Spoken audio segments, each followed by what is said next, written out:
right. In Italian. Yeah, really. Okay.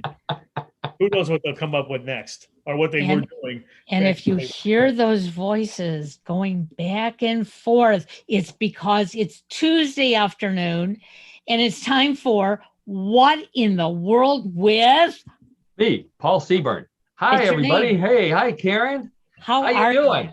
I'm doing great. Great. Thank you, everybody who's tuned in to What in the World. It is Tuesday. It is still 2021, as far as I know. It's the first day of fall, I believe, or autumn, for those of you that prefer the more formal. No, they corrected that last night on the Channel 5 News. The first day of autumn this year is the 23rd. Oh, the 23rd. I don't understand. Hey, what are we doing here? I don't know. No, wait. We're supposed to be here. That's right. Thank you, John. Well, so on the screen, if you're watching us on YouTube, thank you so much for watching us on YouTube. If you're listening, you're here with me, Paul Seaburn, the host, and I am also the editor and head writer at mysteriousuniverse.org. That's where a lot of these strange stories come from. I'm here with producer and media mogul Karen Hale from newclevelandradio.net. Thank you for coming here to our platform. Please, while you're here, once you finish with us, listen in to some of her other great podcasts. And also on the screen and coming into your earbuds is John DiNallo with What in the World of Sports. Hey, John. Hey, Paul. Hey, Karen. Another week, and looking forward to talking about the sport that we discovered. Yes. Much better than the sport you attended yesterday. We were laughing because John went to a baseball game yesterday in Cleveland. That's all I'm going to say. You can figure it out. Look it up. He did not see a winner. Let's put it that way. So we're going to move right away from that particular sport. But we do. I know John has hinted at the great sport he's got today, and we've got some great pictures as well for those of you joining us on YouTube. Again, we are What in the World, your home for real news, sometimes strange, always funny. This is the place we want you to come once a week for an hour to get away from the bad news, the political news, the poor business, all the stuff that bothers you, and come and listen to the strangest, weirdest, funnest stuff that I could find on the internet. We're going to talk about it. We're going to have fun. I've got a few pictures that you'll see if you're with us on YouTube. And that's the whole point. Have fun. We try to enjoy ourselves, and we hope that travels across the internet, bits and bytes and stuff, and gets to you and cheers you up a little bit and makes your day a little better. That's the purpose of What in the World. And sometimes for you to say, what in the world are they talking about? If we do that, our day is perfect. You got it. So let's get right to it. I've got some weird stories here. Let me give you a quick summary of what's. We've got some local stories. This one's for you, John. Bigfoot disappears in Cuyahoga Falls, Ohio. Really? No. Yes, and I have pictures of Bigfoot before he disappeared. Complains of. I've got a great nun story for us. We like to talk about nuns because both John and I went to Catholic school, and we were the proud recipients of that type of education.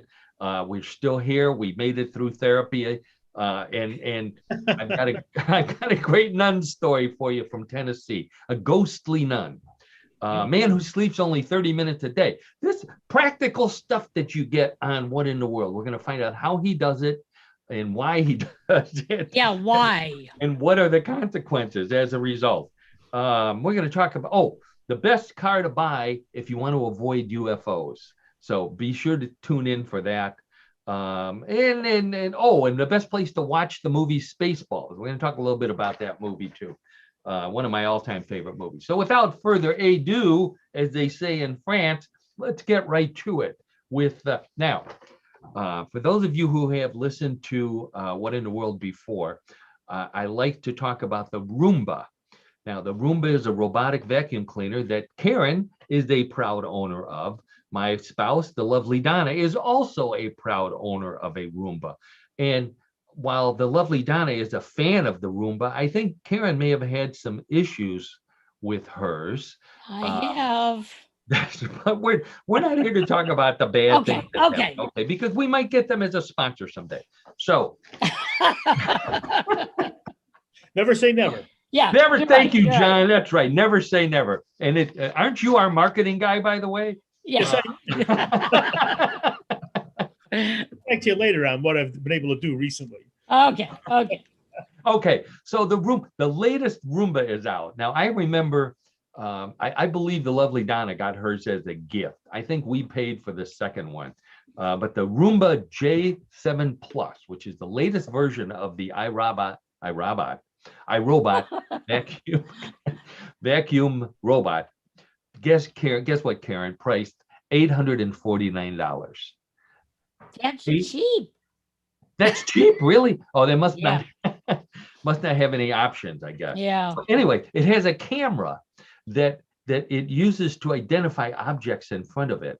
And the one that I saw advertised is if you have a dog or a loose child and they poop on the floor. Yeah, I heard about that. Yeah, and it will identify the poop. But what does it do? It takes a picture of it and sends it to you on your phone for $805. Yeah, I wanted to pick up the poop. I wanted to scoop the poop. Yeah. I wanted to bag it. I wanted to dispose of it. And if it's the dog, I wanted to chase the dog back into its cage while it's yelling, bad dog, in that robotic voice. For $849. If you're interested, I think I have a picture of one. So we'll put a little plug in just to Hopefully show no poop though. What's that? No poop, I hope. No, but it shows how it works. Oh, okay. So here's a picture of this giant round Roomba Yep. skipping across a wooden floor, and there's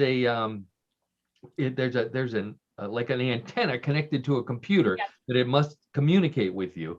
And there's a little message that says, "Is this an object to avoid?" So you can respond back to your Roomba and say, "Oh no, that's a cord."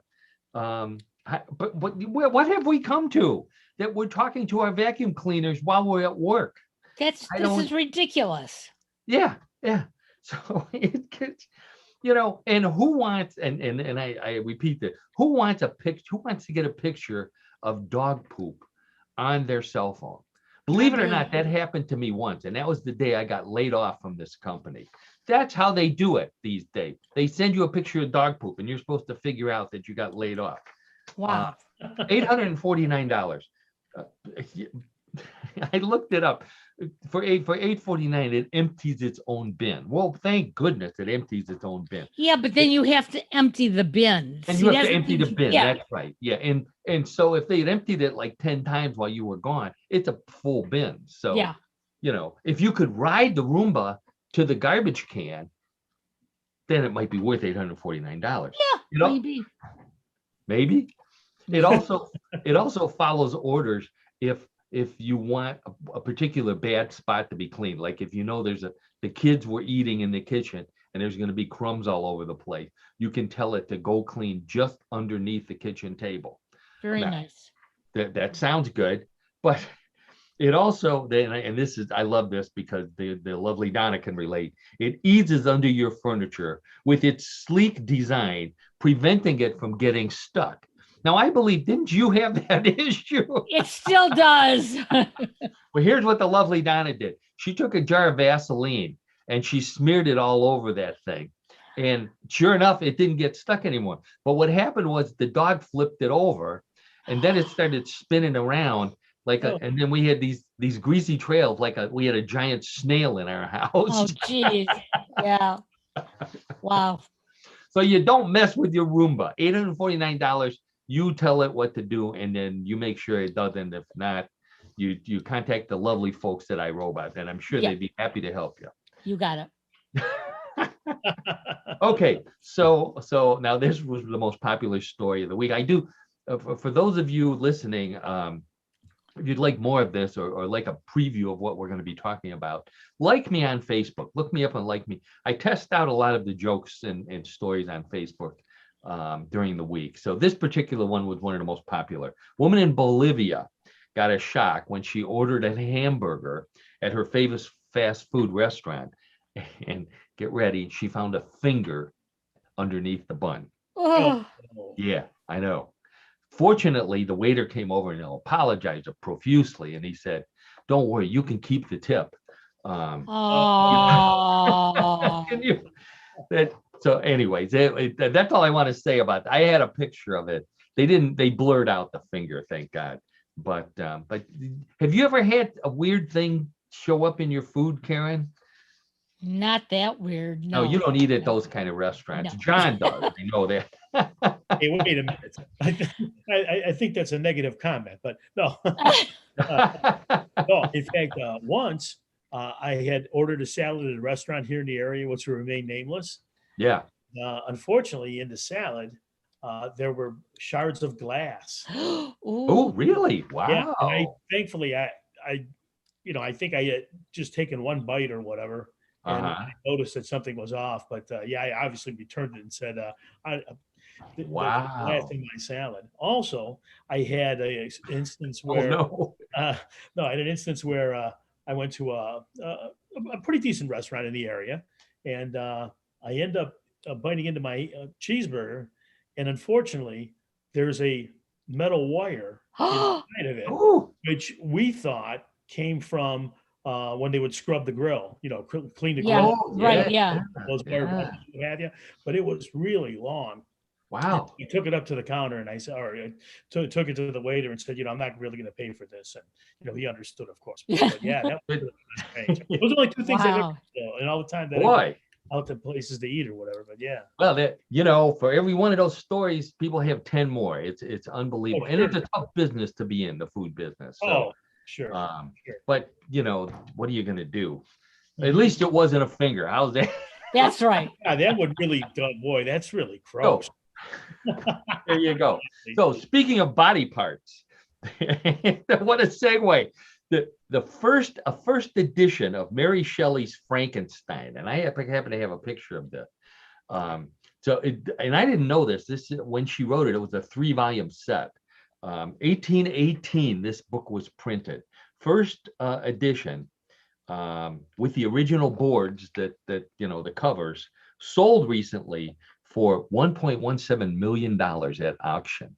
And that's the most ever paid for a printed work by a woman, which is, I'm not even going to make a comment on that because I have so many favorite female authors.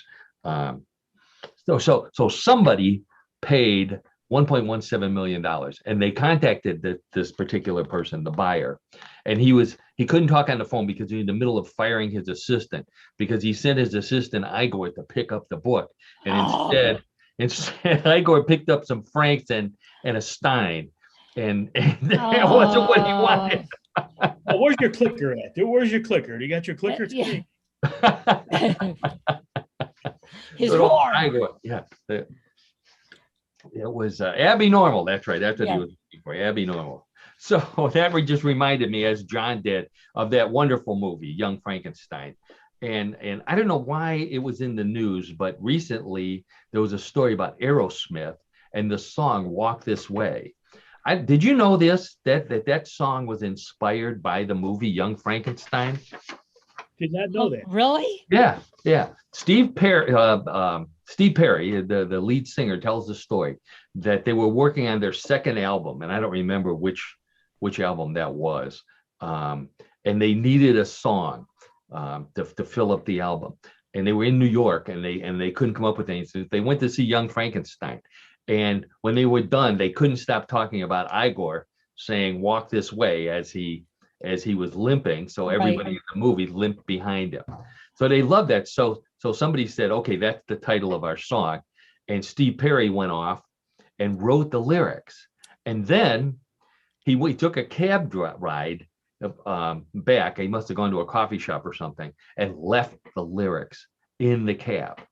So he gets back and the band wants to know where the lyrics are. And he said, I left them in the cab. And they said, yeah, right. What have you been smoking? Obviously, because it's Steve Perry. And so he says, no, I'll prove it to you. So he doesn't know what to do. So he goes into the hallway of the hotel to think. And he takes with him a recording of an instrumental version of the song that they had already done. And he listens to it. And slowly but surely, he pieces together the lyric. except this is rock stars for you. He forgets to bring anything to write with or write on. He had something to write with. He had a pencil, but nothing to write on. So he writes the lyrics on the hallway wall, the stairway of this hotel. Once he gets it done, then he says he runs back to his room, gets some paper, and runs back before anybody wipes it off and writes it down. And it becomes one of the greatest hits that the band ever had. And then it's a hit again when they did it with Run DMC as a rap song. Wow, what a story.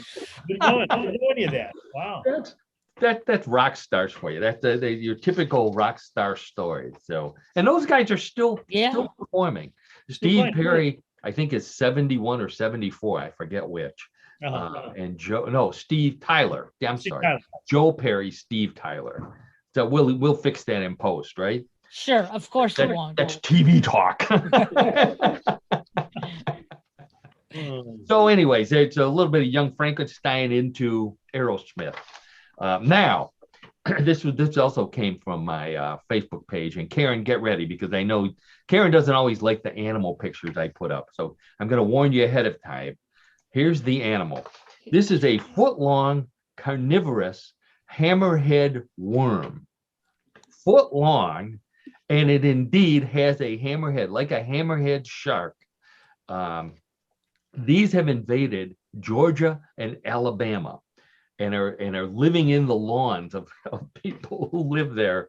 And wildlife experts are warning people, if you find one in your lawn, for God's sake, don't touch it, because they emit a toxin that can irritate your skin. So what you're supposed to do, you're supposed to go out there with a little vinegar or salt, and you sprinkle either one of them, or probably both. If I found one of those in there, I'd be dumping the whole bottle of vinegar on it. Apparently that kills it. So they have no idea where these came from, but I do. This is what happens when kids can't go to the school building and they have to be homeschooled, and they're doing their biology assignments at home in the kitchen, and they get bored and they bring a worm in from the yard, and the next thing you know, they got hammerhead foot-long worms devouring the lawns in Georgia. Okay. And John, I don't know if you remember this when we were in college. I think we saw carnivorous hammerhead worms opening for Iron Butterfly. Wouldn't that be a great name for a band? Carnivorous Hammerhead Worms. Yes, it would be a great name. Yes. A heavy metal. I think that would be a heavy metal band. Sure. Now, so let's get back to food. You know, I love talking about food here. So I don't think you can eat hammerhead worms, but you can eat these. These are Pokemon Oreos. Believe it or not, the Oreo people have come out with a limited edition Pokemon Oreos. They sell for $3.88 a package. So that package that I have a picture of up here with Pokemon pictures all over it, as expected, $3.88. Okay. These are selling on eBay for over $1,000. Why? Why? I know, because they're a limited edition and people are Pokemon crazy. That's all I can think of. I could already in my, this is grandfathers, people our age, sitting in the kitchen with Oreo crumbs all over their shirt, Oreo gunk in their teeth, and their grandchild walks in and sees this, and they have the same feeling that John and I had when our moms threw out our shoe boxes full of baseball cards. That someday we're going to be worth a lot of money. So I take it if you find the one that's designed like a Pokemon, you win something? No, you don't win anything. Oh, you get 16 cookies or however many are in there. Oh, they don't have the Pokemon designs on them. No, this isn't even like Willy Wonka. There's no golden buck in there somewhere. Yeah, it's what people will. It's like those non-fungible gizmos, that Bitcoin things that everybody's buying. There's no value to it. It's $3.88 for a bag full of Oreos. They're not even Pokemon Oreos. The Oreos look the same as every other Oreo. Okay. Yeah. They're not shaped like Pikachu or whatever that. But it does say discover all 16 Pokemon, which the is packages. nice. I think it's the packages. I don't think it's the cookies themselves. Oh, I think it's the different packages. Yeah. But it does okay. say, Paul, it does say which design will you find inside. Yeah. Okay. Well, then I'm wrong. I'm wrong about that. It's a very strange product. Yeah. But here's something more strange, John. Why do we need so many different Oreos? Think about that. Think about what that says about us, human beings. That we need. I go to the store to buy Oreos, not double stuff, not pink, not watermelon, not pumpkin, not cinnamon spice, Oreos. But I can't find them because all that other stuff is in the way. Yep. What when did we lose our taste for that childhood sensation of Oreos dipped in milk that or the ones you bust apart and lick the icing off of? I'm showing my age, people. I'm sorry. And I'm getting hungry. Yeah, we used to do that for sure. Oh, wow. Okay, all right. So I'm going to take this down because I'm getting hungry here too. And we're going to do a little medical information here for you. You get all kind of good stuff on What in the World. So today we're going to talk about your nose. Okay, I'll get up closer so you can see my nostril. This is an interesting study that, and further proof that you can get anybody to pay for a study. According to this new study, humans, that's us, have a dominant nostril that they do most of their breathing through. Which, John, I'll ask you, which nostril do you breathe through most? I never really gave it much thought, Paul. I think I breathe through both of them equally. This is going to keep you awake tonight, John, because you're going to be laying in bed. Oh, which one is it? Which one is it? I'm going to say that they're both equal to me. Well, according to the study, that is not true. According to the study, everybody has a dominant nostril, and right-handed people tend to favor their left nostril and vice versa. So it's kind of tied into which hand you write with or bat with or whatever it is you do with your hand. Wow. Now, I did my own survey while I was out earlier today driving, and I think that most people favor the nostril that they don't have their finger in. I don't. Where do you get these? So they said, if you want to try this at home, kids, take a mirror, just the old trick, and hold it up to your face and breathe on it, and whichever one steams up more is your dominant nostril. Now, they also said in the study that it switches back and forth based on your congestion. And you notice this in bed sometimes in that if you roll over, one of your nostrils suddenly clears up. And that's because of something. It's some kind of mucus and junk that's in your sinuses. But fortunately, we don't know that much more about medicine. So we're going to move on. And you don't play a doctor on this podcast. Yeah, I know. This is what I do. Here's what I don't want. I don't want kids, and we have kids listening to the show because we are so popular with the kids that are stuck at home with nothing else to do. So they're going to hear this and they're going to say, which one is my dominant nostril? And they're going to start sticking peanuts up their nose and going, and trying to see which one they shoot farther. And that would be their dominant nostril. That would be. Yep. Yes. I know I'm going to have a nightmare of doing that tonight. And then I'll be sucking peanut into my brain, and they'll be taking me to the emergency room and they'll say, you again? What'd you stick up your nose this time? Anyways, speaking of penguins, were we speaking of penguins? Sure we were. I need a segue. So, and this is a sad story. 63 endangered African penguins were found dead on a beach in South Africa, killed by swarms of bees. Now, the experts say they've never seen this before, that swarms of bees stung these penguins so much that they ended up deceased. So did the bees. So they found the dead penguins and they found the dead bees on the beach. They have no answer, but until they do, Ladysmith Black Mambazo, how do you say that again? Ladysmith Black Mambazo has canceled their tour with Sting. Um, Oh, long way to go for that I joke, got wasn't that it? one. Oh my gosh. Don't worry, I have another penguin story. I think I'll make it up to you. So let's get to Spaceballs. So Karen, I'll ask you this question. Have you seen Spaceballs, by the way? Oh, more than once, and my son recites it all the time. Oh, okay. So where do you think is the best place to watch the movie Spaceballs? In your living room. In your living room. John, how about you? I don't know. I've watched it many times in my basement on my In your larger. basement. Okay. The best place to watch Spaceballs is in space. And believe it or not, that happened with the SpaceX trip that just came back to Earth just earlier this week, over the weekend. Wonderful Inspiration 4 crew, private citizens went up in space. They didn't do anything unusual other than on the way down, they watched Spaceballs on their little TV screens. and Elon Musk, the owner of SpaceX, was so excited because he said it was one of his favorite movies.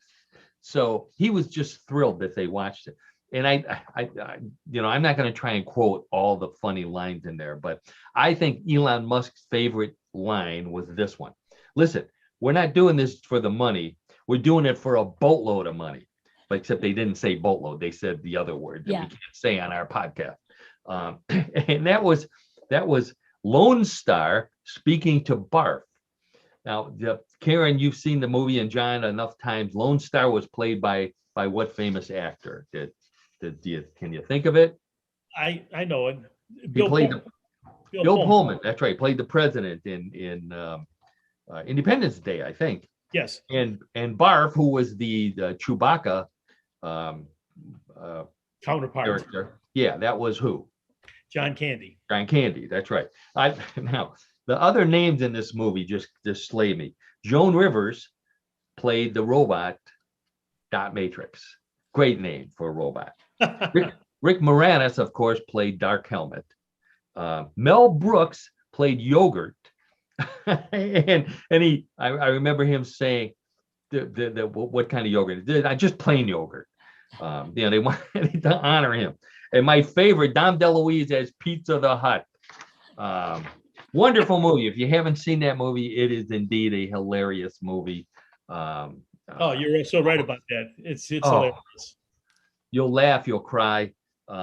Luckily, the mission was successful, and they got to watch a great, funny movie. It takes a long time, apparently, for that parachuted space capsule to fall down into the ocean. You would think, I hate to belabor the point and show my age, but you would think they would figure out a way to land these things other than dumping them in the ocean and hoping that a boat finds them. Well, all the others landed on ground.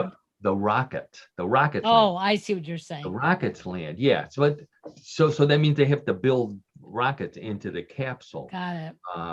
But you think if they could do it with the rockets, they ought to be able to do it with the capsule. The Russians, and I'm not saying the Russians are doing it any better, but they dropped the parachuted capsule on land.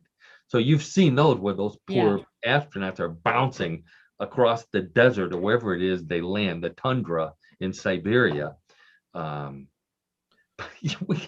not going to make it to moon until we figure out how to get this right. I have a problem with that. So anyway, the SpaceX astronauts are back on Earth. So now they're starting to talk about the trip. This is the cool thing. So I didn't notice this until it was pointed out to me, but there's very few pictures taken or videos of the crew while they were in space. Now they were up there for 3 days. You would think they'd be floating around, they'd be doing somersaults, they'd watch their hair buzz out and all that kind of stuff. Very few photos. Well, turns out they revealed why. The mission had problems with the capsule's toilet system. And let's just say that they had to boldly go where no man has gone before. Whoa. Yeah, they had trouble. And this is the toilet that was inside the glass bubble. So technically they were supposed to be able to sit and instead of reading Uncle John's bathroom reader, I'll put that plug in there. I used to work for them. Instead of reading that, they could be looking for UFOs or looking at Earth. Instead, they had to move someplace else because it wasn't working. Whoa. boy. Yeah, and that's why I'd they be constipated. boy, no kidding. It's just, how do you hopefully they took a lot of freeze-dried prunes. Yeah. So SpaceX is so excited now because they actually completed a mission. So the director of human space flight programs at SpaceX is said he's been swamped with requests for tickets for future missions. So they're building a bigger capsule. So this is where what we're evolving to. The toilet doesn't work. You still splash down. And now they're going to start looking for Greyhound drivers to pilot these giant ships into space for SpaceX. And what are they going to do? They're going to go to some casino on the moon, or they're going to, or some orbiting casino, because that's all the Greyhound. That's the only thing that's keeping Greyhound in business these days. They'll meet George Jetson. Oh yeah, right. or the SpaceX ship that's still floating around with the astronaut in it. So in fact, I'll ask you the question now. What I was supposed to save that for later. What kind of what's the best car for avoiding UFOs? We should be able to figure out because I've just been A talking. Yugo? No, a Tesla. Ah. Tesla, believe it or not. What's his name? Elon Musk. This is the 10th anniversary of the software. This is typical techie. He's celebrating the anniversary of the development of the software that runs the car, the full self-driving, which it still doesn't do yet, software. So in a tweet, he says that this stuff is so good, even if a UFO crashed on the road right in front of you, it would still avoid the debris. So that's the car to buy if you want to avoid crashing into a UFO is a Tesla. I'll make a note of it. Yeah, I put my order in. Yeah. After hearing that. So now this was just in the news today. They're working on a documentary about Prince Philip, the late Prince Philip, just passed away this year. Big UFO fan, by the way. Duke of Edinburgh was his title. It turns out they're doing this documentary, and the family is doing it. So they're telling all these inside stories about the prince. So one of the grandkids' favorite stories is that Grandpa used to take them into the dining room, in the palace, and he would get bottles of mustard, squeeze bottles of mustard, and he'd have, and this is William and his brother, not William, and all the other cousins. Yeah, that's him, Harry. And so they said he would give them each a bottle of mustard and have them hold it in their hand, and then he'd say squeeze, and they would squeeze the mustard and shoot it high enough to make the ceiling. That was their goal, to squirt mustard onto the ceiling. And Grandpa, not the king, Philip, Prince, would get so excited to squirting mustard on the ceiling. So what did the Queen think? That's what everybody wants to know. Well, the Queen said that she was just glad that Philip didn't tell them the real meaning of squirt the mustard on the ceiling, because that's what he used to say before they went to bed. Let's go put the mustard on the ceiling, darling. In my terrible British accent. That's for my wonderful British friend Simon in Texas. What's a Brit doing in Texas, you may ask? He's married to Tex Chick. Okay, John, I know you've been waiting patiently for the Bigfoot story, so let me get right to this is a local story. I can't believe this. This is an actual local story. See if I can bring it up on the screen here for John. There, can you see that? There we go. So, Bigfoot bandits invade Cuyahoga Falls, Ohio. Major headline. Bigfoot bandits stole the absolute biggest statue of Bigfoot I have ever seen from outside Jimmy's Backyard Barbecue, which is a famous establishment and in a good barbecue place, by the way, in Cuyahoga Falls. And the owner is so upset, he's offering a no questions asked $1,000 reward plus a free barbecue sandwich to the person who stole it. Bring it back, just leave it here. I'll give you $1,000 and a barbecue sandwich, no questions asked. Okay. Unfortunately, no one has showed up. So what I think is that a Bigfoot stole it, because this is not far from the Cuyahoga National Forest, where there is a Bigfoot. The famous Bigfoot howl has been recorded there, not far from Cuyahoga Falls. I believe that an actual Bigfoot stole the statue because he or she was looking for a sex doll. Oh, And it's just, look at the size of this thing. Look at the shoulders on it. Wow. I mean, a female Bigfoot would fall for that in a minute. Don't you think, Jack?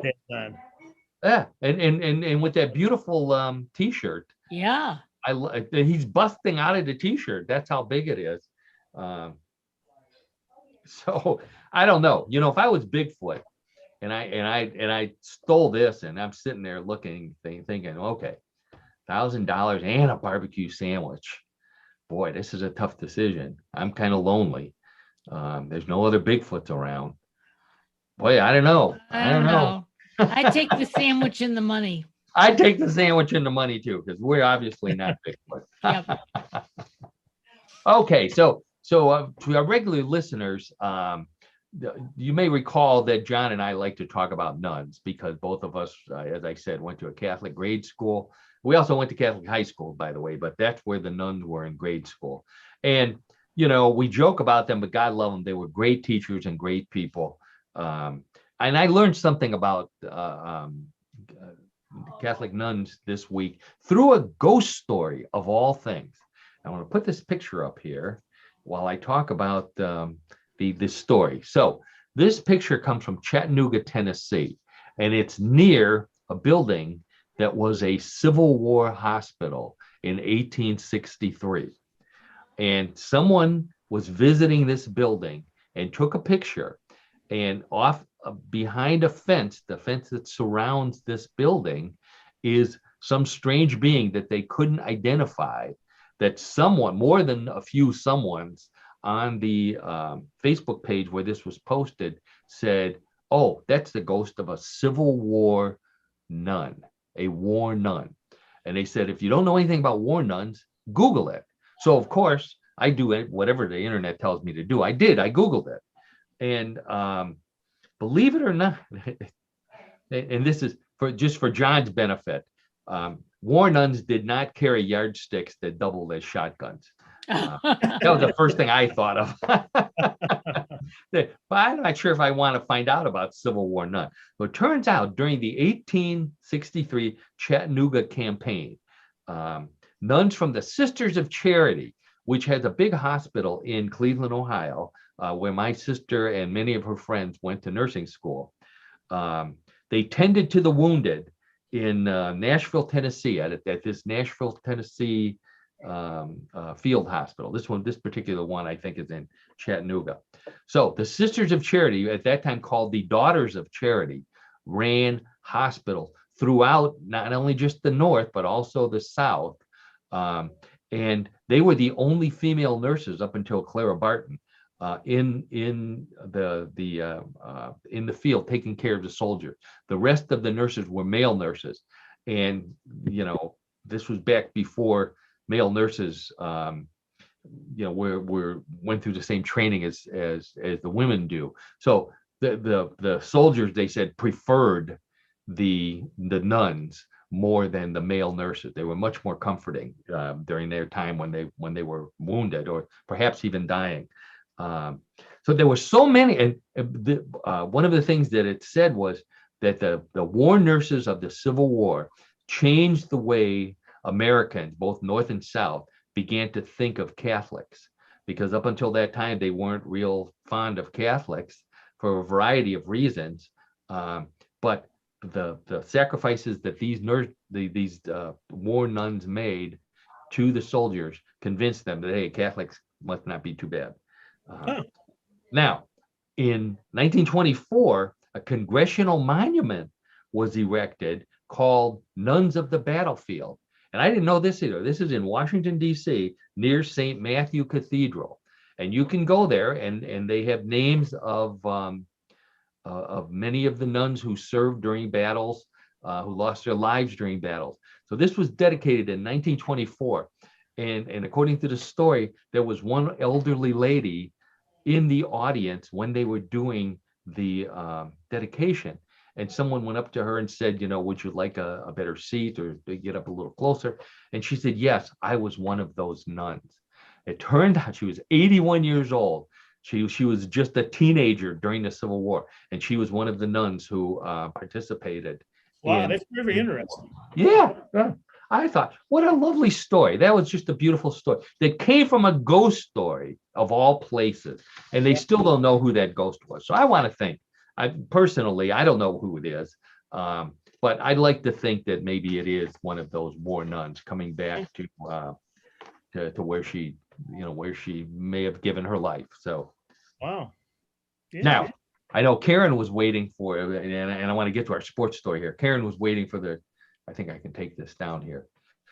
The guy who only sleeps 30 minutes a day. Yeah. This guy is in Japan. His name is Daisuke Hori. He claims he sleeps 30 minutes a day. What he's done is he's trained his metabolism to avoid sleepiness. And it's taken him years to do it. But today, he proved in this story that he only sleeps 30 minutes a day. So without getting tired, he trains people to do it. He's formed the Japan Short Sleeper Association. Oh, wow. Another association. Look at that. There you go. Yeah. So it's legit, John, right? He's got an association. So, what would you do? So let's assume you sleep 8 hours a day. Now you learn how to sleep 30 minutes a day. What would you do with that extra 7.5 hours? Waste it. Yeah, that's what I would do. I'd be asking the lovely Donna, well, what do you want to do now? Okay, well, what do you want to do now? What do you want to do for 7.5 hours? Yeah. Here's what he did. He had a camera crew following him around. So for 3 days, here's what he did. He gets up at 8 o'clock in the morning. That's when it starts. Didn't need an alarm clock, by the way. Slept his 30 minutes. Goes to the gym, reads books, writes articles, plays video game, goes to meet friends for dinner. After dinner, he comes home. He makes videos. He does chores around the house. He goes surfing in the middle of the night with clients from his short sleeping association. Oh my gosh. Yeah, he works out. Then finally he takes his 30 minutes to sleep. They said he wakes up without an alarm clock. He gets dressed. He goes surfing again. This must be a big thing in Japan. Goes to the gym, returns home. So that's what he did. The camera crew said he was constantly playing video games, playing mahjong, and hanging out with his friends. So why go through all that just to do nothing? As right. Karen so distinctly pointed out, waste time. Paul, do you know how long he's been doing this? How long he's been? I think it took him 9 years to learn how to do it. Wow. And he says it takes a lot of caffeine. Go figure. Yeah. And sure. Also, he said the trick is to recognize, like when you eat and you get an insulin rush, and that insulin rush makes you sleepy. So he says that the biggest thing was training his body to recognize that insulin rush and to consume coffee and to mentally guide his way through that until it subsided. Coffee doesn't do that for me anymore. No, I don't think it does it for a lot of people. Wow. I don't know. So. Okay. That has to be a world record. 30 minutes. 30 minutes a day. Didn't we talk about a woman who didn't sleep at all? Seems to me I did a story recently about a woman who didn't sleep at all. Maybe we didn't get to that one. So this is a big thing in Japan. They must not like to sleep. That things living under the bed. I don't know. I don't know. What I do know is that I think it's time for What in the World of Sports with John DiNallo. Let's do that right now, because all the other two stories I have are pretty long. So if we have time afterward, we'll get into it. But Right, so so anyways, every week we look at some strange sport. I always ask John to find something that is weird, maybe something that we could participate in, certainly something that we've never seen or heard about before. And he always manages to find something truly weird. Lets me know so I can arrange to have a few pictures. I guarantee you've never heard of this sport. John has never heard of this sport, but he's about to fill us in on an Italian sport of all things that's not bocce ball. Take it away, John. Yeah. Oh, thanks, Paul. Okay, yes. Our sport today is Calcio Storico Fiorentino. Well said. Calcio Storico Fiorentino is a sport that is a combination of soccer, rugby, and wrestling. It originated in the 16th century in Florence, Italy.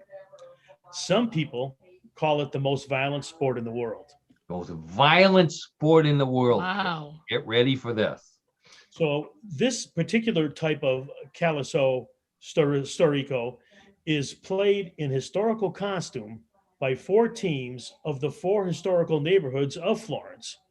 And these neighborhoods are Santa Croce, which is represented by either Azzurri or Blues, Santo Spirito, which is Bianchi or Whites, Santa Maria Novella, which is Rossi or Reds, and San Giovanni, which is Verdi or Greens.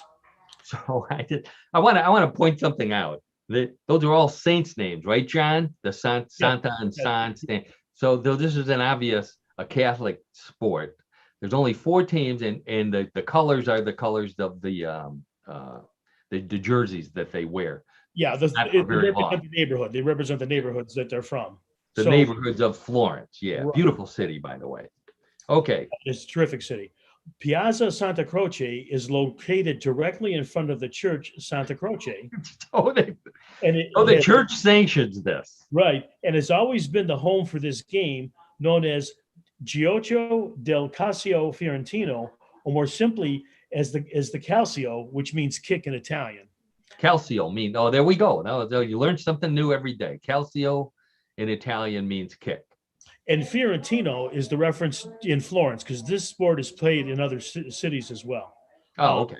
Okay. Now, the official rules of the Calcio Storico were first published in 1580 and was originally played by just a higher social class and took place every night between Epiphany and Lent. Interest eventually waned in Calcio Storico in the early 17th century, but in 1930, the dictator Benito Mussolini, he organized the game as being a game of the Kingdom of Italy. It was widely played.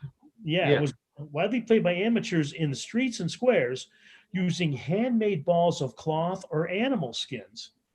For decades, the final match has resulted in several injuries and in some cases even death. Oh, great. So the aristocrat. Now, I think you mentioned, John, that it was played by the higher social class. And what they do now is they get dressed up like these aristocrats, the Correct. people who do the parade, not the players. So this is one of them. I have a picture on screen. I think I have another group. They have, this is the field in front of the church.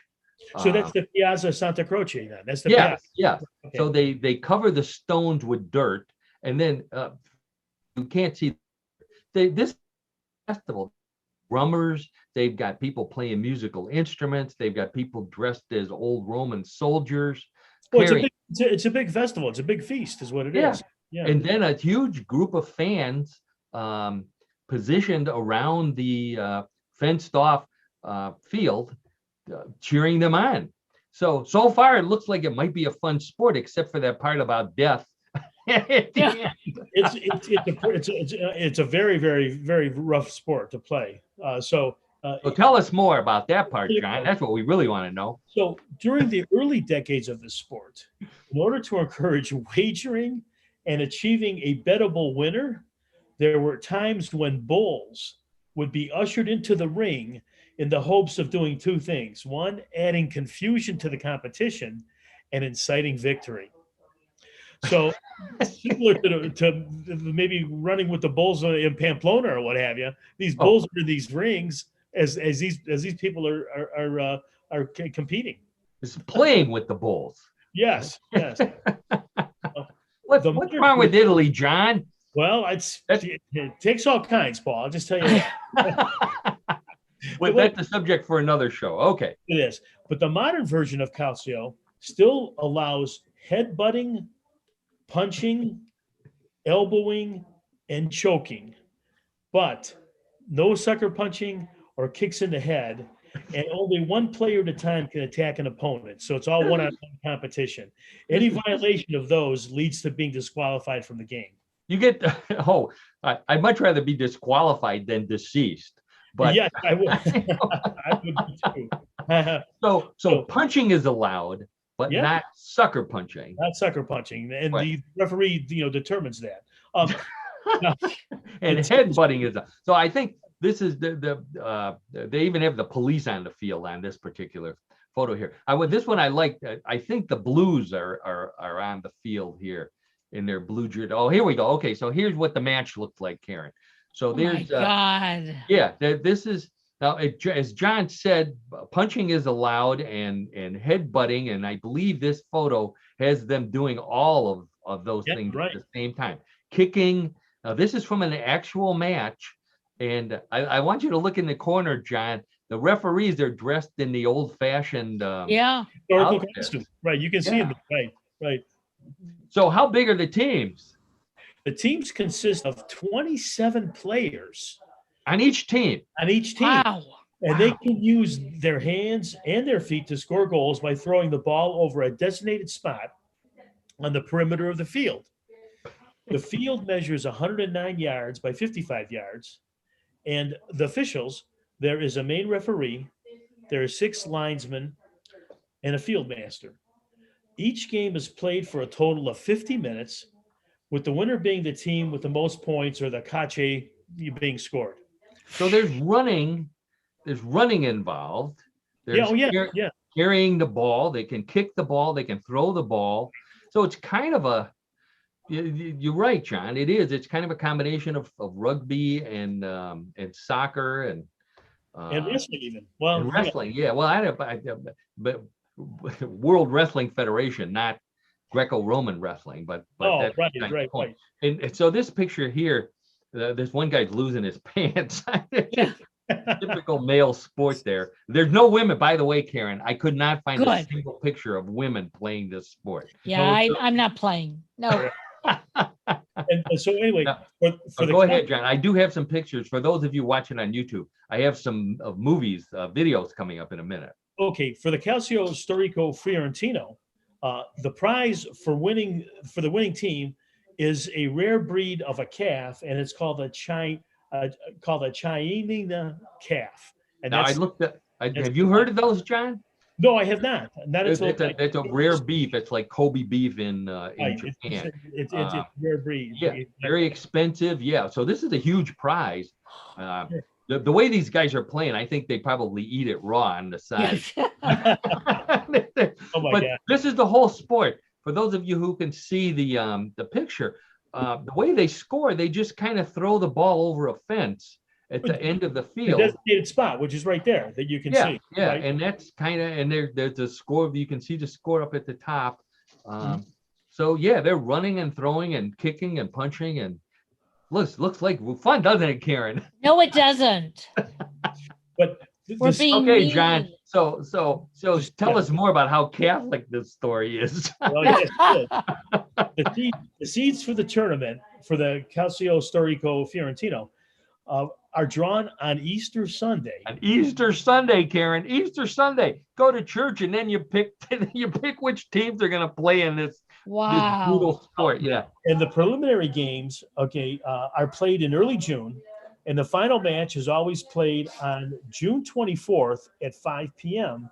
in grand style on Florence's feast day for its patron saint. The patron saint is Saint John the Baptist. So it's on St. John the Baptist feast day. This is Right. And on this day, a splendid parade in historical costume takes place in the Piazza Santa Maria Novella and heads through the center of the city on its way to Piazza Santa Croce, where the match takes place. unbelievable. So Now, of course, I know this was delayed during the during COVID shutdown. Are they back in business, John?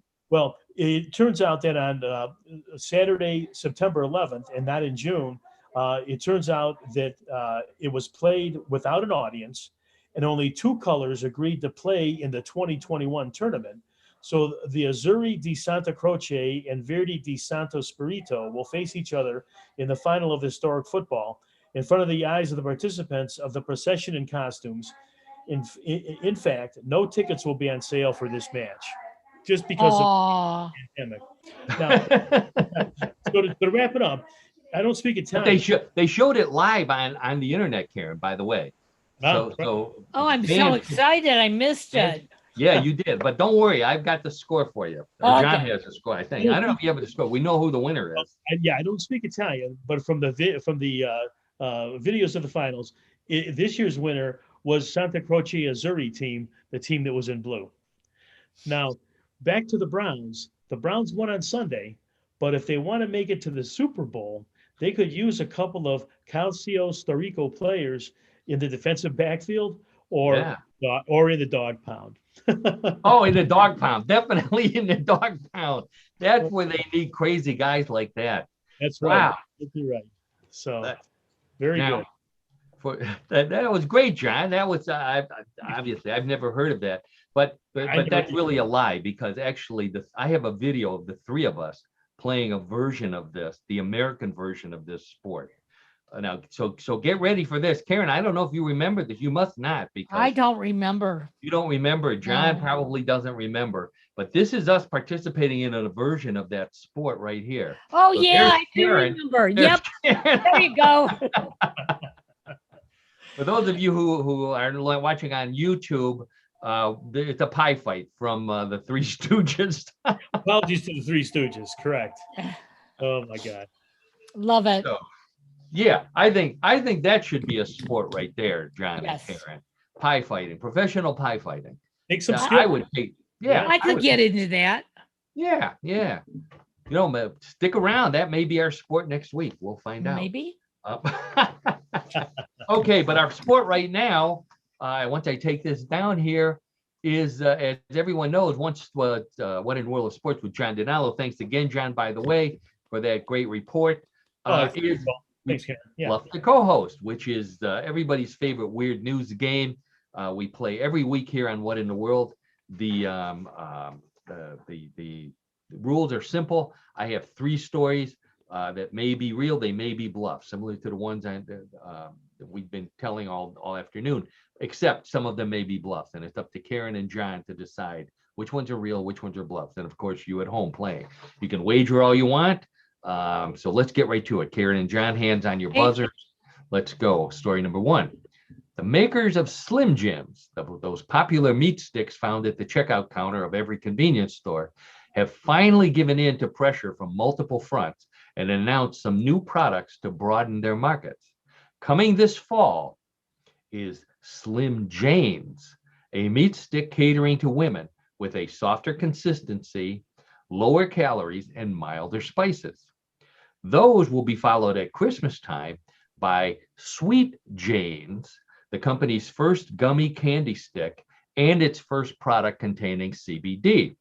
Finally, for those looking for a gender-free and non-body shaming Slim Jim meat product, this coming spring, they can try Pat Patties, the company's first round meat product with a generic name. Same great taste and texture, but no offensive undertones. Don't worry, those who grew up loving them will still be able to get their Slim Jims. So, the makers of Slim Jim coming out with some new products for women and for gender neutral people. Karen, what do you say? Real or bluff? Gosh, I really want to believe this one. But the problem is, if you've gone grocery shopping recently, the shelves are pretty empty. So does that mean there's new products coming or no products? But I'm going to say it's true. Karen says it's true. Would you try one?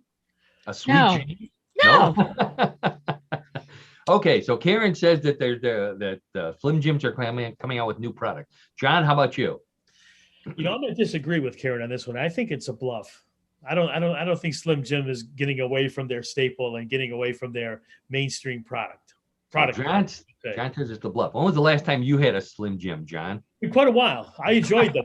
When I used to eat them, I used to enjoy them, but I haven't had them. I bet you're going to run out and have one now once you hear this. I'm thinking about this. So let's see. So Karen says it's true. John says it's the bluff. Let's check with the judges. And that is a bluff. So, John, you're right. Go celebrate. Get yourself. Gosh. Yeah. You How must about be that? feeding him the answers after last week.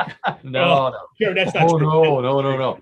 No, John would have to go to confession if I did Oh, that. that's right. That's right. We're on the up on it, for sure. Okay, so score is 1-0. John's in the lead. Let's get right to story number 2.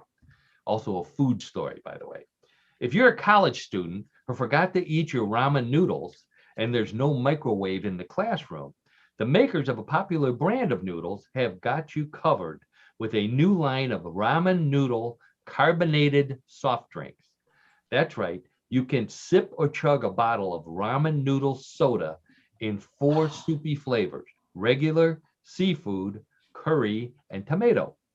There's no noodles to chew, just the great taste of noodle flavoring made from all natural ingredients. Sure, you could bring a thermos of regular ramen noodles or wash down some dry ones with a bottle of fizzy water, but why when you can open a can of ready-to-drink carbonated ramen noodle soda? And don't forget that extra treat, a satisfying ramen noodle belch. Oh, All right, John. Ramen noodle soda, real or bluff? This is the one that I'm gonna pray is a bluff because I don't know how popular that those drinks would be. I'm gonna say it's a bluff. John says it's a bluff, and I'm gonna guess that you wouldn't try it if it is real. No, I would not, Paul. I would definitely not. No, How about you, Karen? Real or John says it's a bluff? I totally agree with him. If it's real, I think I have to have a new profession. Oh, would you eat the hat that's hanging on your wall over there? What's wrong with my hat? No, I said if you're wrong, would you eat your hat? No, it's not my hat, so I can't eat it. Oh, now we're getting picky here. Getting So technical. John and Karen both say that ramen noodle soda is a bluff. I don't need to check with the judges on this one because you're both wrong. It's real. No. Look it up It on is? the internet. Yes. Oh, I'll probably put it on my Facebook page tomorrow because I love this story so much. That is a real product. Wow. Ramen noodle Let's soda. see how it goes. Once I'm it's really out sick now. right now. It's going to go on the market soon, right? It's not in the market right now. Oh, no, it is. Yeah, you can get it from Amazon. Yeah, Oh, it's on the. Oh, it is right it's on now. Amazon. Yeah, I think it's only available in Japan on the store shelves, but you can get it from Amazon. We'll yeah. send you some, John. Oh, those things. I'll send it back to your house. Ramen noodle soda. Yeah, hard to believe. Okay, so let's see. You were both wrong on that one. That means John is still ahead 1-0, but Karen can catch up because points are doubled in round 3. So let's get Yep. right to it with also kind of a food story here. Story number 3. Taxi drivers in Thailand haven't been driving much lately due to the coronavirus shutdown, but they haven't left their cars in idle. The owner of the country's largest tax company is letting its drivers visit their cars in the company parking lot and tend to gardens they plant on the roofs of the cars. The drivers place plastic bags over bamboo frames, fill them with dirt and seeds, and in a few weeks have vegetables to take home for dinner. The most taxi top plants, those cucumber beans. But the company has banned marijuana for legal reasons and zucchini because there were just too many of them. Some drivers' gardens are doing so well, they say they'd rather grow tubers than drive Ubers. But most say they'd rather have fair tips than asparagus tips. So, taxi drivers in Thailand growing gardens on the roofs of their idle taxis. What do you say, Karen? Real or bluff? Oh my gosh, where did you come up with this stuff today? I'm just gonna say real, no explanation, just real. Karen says it's real. No hat eating or anything like that. Karen says it's real. John, how about you? I'm with Karen. I'm going to say it's real. John says it's real too. You both think that taxi drivers actually put gardens on the tops of their taxis. Okay, let's check with the judges. Guess what? You're both correct. That's a real story. Oh, Yeah. wow. How about But that? John, you won again. John won again. That's right. Yeah. I'm in a zone right now, Karen. Yeah, you Boy, are. John's on a roll. If I think of it, I'll post that story on Facebook tomorrow too, because it's miles and miles of taxis with dirt on the top of them. It's unbelievable. Interesting. But yes, ramen noodles. Check with me tomorrow. And thank you to everyone for we went a little over time here, so thank you for everybody for sticking with us on this edition of What in the World. I want to thank my wonderful producer and media mogul, Karen Hale. Thank you for everything you do at newclevelandradio.net. I've said it before. Go there, listen to What in the World, listen to all her great podcasts. And as always, I thank my old friend, John DiNallo. Always good to see you on What in the World. And thanks for another great sports story.